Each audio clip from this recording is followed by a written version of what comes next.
আসসালামু আলাইকুম ওয়া রাহমাতুল্লাহি ওয়া বারাকাতুহু।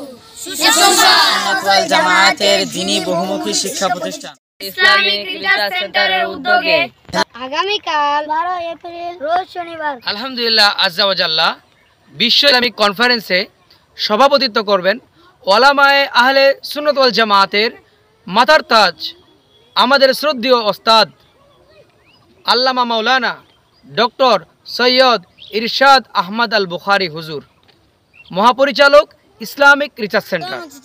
হযরত আল্লামা কামরুজ্জামান আল আজামি লন্ডন, উমর আল ফাকিয়ানি ফ্রান্স, মুফতি ইয়াসিন বারকাতি পাকিস্তান, ইমরান বারকাতি আজমির শরীফ, হযরত রফিক বারকাতি পাকিস্তান, হযরত আল্লামা নূর মোহাম্মদ মিসবাহি নেপাল, আজহার ইকবাল শামী প্রফেসর করাচি বিশ্ববিদ্যালয় পাকিস্তান। পরিবেশন করবেন হাফেজ তাহের কাদরি কিউ টিভি পাকিস্তান।